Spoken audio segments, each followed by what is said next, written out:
मनुष्य का जीवन केवल उसके कर्मों पर चलता है। जैसे कर्म होते हैं उसका वैसा ही जीवन चलता है। किसान जो बीज खेत में बोता है उसी के अनुसार वह फसल काटता है। तो आइए सुनते हैं एक अमीर आदमी की जो कि शिव भक्त था उसकी कहानी। एक दिन एक अमीर आदमी भगवान शिव के दर्शन करने के लिए मंदिर में गया।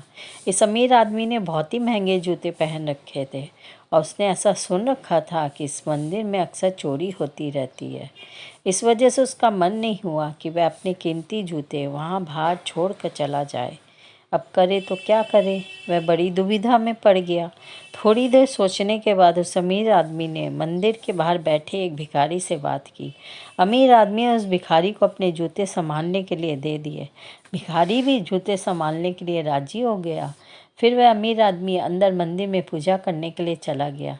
पूजा में बैठे बैठे उस सेठ जी के मन में ख्याल आया कि भगवान ने कैसी दुनिया बनाई है। मेरे जैसे कई लोगों के पैरों में कीमती जूते पहनने लायक बनाया है, लेकिन उस बेचारे भिखारी जैसे अनगिनत लोगों को रोटी खाने के लिए भी भीख मांगनी पड़ती है।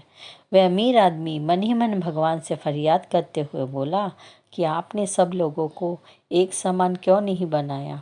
आपने सभी को एक जैसी सुविधा क्यों नहीं दी? फिर उसने मन ही मन तय किया, यहाँ से वापस जाते समय उस भिखारी को 500 रुपये देकर जाएगा। पूजा खत्म होने के बाद जब वह बाहर आया तो उसे ना जूते दिखे ना वह भिखारी दिखा। उस अमीर आदमी को लगा भिखारी किसी काम से कहीं बाहर गया होगा, इसलिए थोड़ी देर उसने वहाँ खड़े होकर इंतज़ार किया। काफ़ी देर इंतज़ार करने के बाद भी जब भिखारी वापस नहीं आया तो उस आदमी को समझ आ गया कि भिखारी ने उसे ठग लिया। दुखी होकर वह नंगे पैर ही अपनी घर की तरफ चल पड़ा। रास्ते में उस आदमी ने फुटपाथ पर एक जूते चप्पल बेचने वाले को बैठे देखा। सोचा चलो जूते चप्पल खरीद लेते हैं। तो वह उसके पास पहुंचा और क्या देखता है, बिल्कुल उसके जैसे ही जूते की जोड़ी वहां बेचने के लिए रखी है।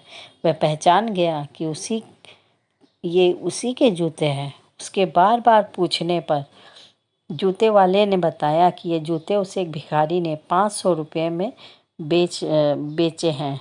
अब वह आदमी बिना चप्पल खरीदे मुस्कुराते हुए वहाँ से अपने घर की तरफ नंगे पैर ही चला गया। उसे अपनी फरियाद का जवाब मिल चुका था। उसे समझ आ गया था जब तक लोगों के कर्म एक जैसे नहीं होते तब तक सब एक समान नहीं हो सकते। भगवान ने उस भिखारी के तकदीर में 500 रुपये लिखे ही थे, लेकिन कैसे कर्म करके उन्हें लेना है ये उस भिखारी के हाथ में था। अगर वह चोरी ना भी करता फिर भी उसे 500 रुपये तो मिलने ही वाले थे।